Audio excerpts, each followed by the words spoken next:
একদম ওই পর্যন্ত, ওই যে খুঁটি পর্যন্ত আপনার জায়গা। ওই যে ওইদিন বলছিলেন, কথা হইলো না আপনার সাথে, আসছিলাম আমরা। আচ্ছা, এই মরিচের চারার বয়স কতদিন? 1 মাসের উপরে হয়েছে মনে হয় এগুলা, না?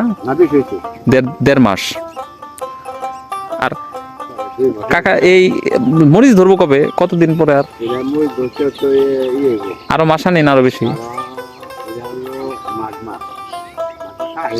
না, মাঘ মাস আহে নাই।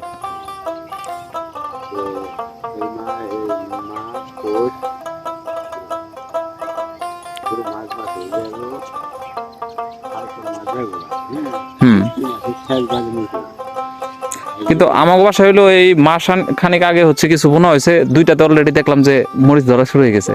আর কয়েকটাতে মোটামুটি সপ্তাহ খানিক পর থেকে ধরা শুরু হবো। কিন্তু চারার সাইজ এর চেয়ে আরেকটু বড় হবো। ছোট অবস্থায় আমরা আবার নাইড়ে দিছিলাম। ভালো জুড়ি না?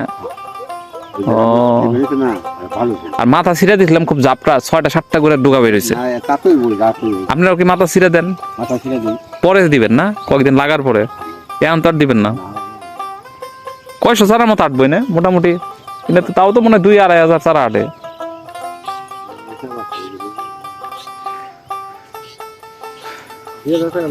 2,000 না?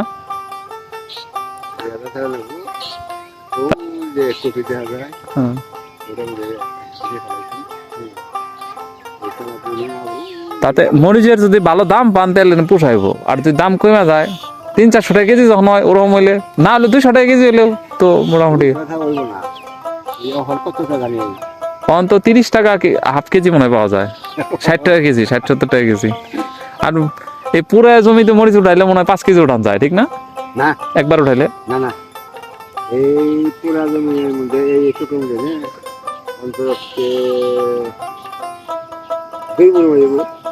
একবার উঠা নিতে কয়দিন পর পর উঠান যায়? আচ্ছা, মরিচের আবার একটা অনেকেই বলে যে মরিচ নাকি তুললে বলে আর মরিচ খালি হয় ধরে, আর মরিচ না তুললে গাছে থাকলে বলে ধরে না।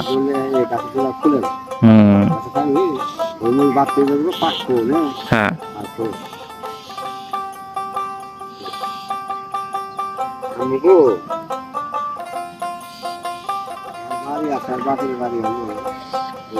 খানাপাড়া ওপাশে। হ্যাঁ, বলছিলেন ওই দিন, একটু কথা হয়েছিল আপনার সাথে।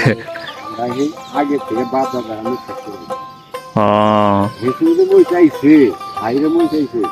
এখন কি আর মরিচ কমায় আগের চেয়ে? আচ্ছা, আগে যে একটা জিনিস দেখতাম যে একটা মরিচ 5 বছর 6 বছর গাছ থাকতো, এখনো কি থাকে? কোন গাছ ওগুলা? এগুলা না? ও, আমার বাসায় দেখলাম এত বড় বড় কিছু গাছ হয়েছে।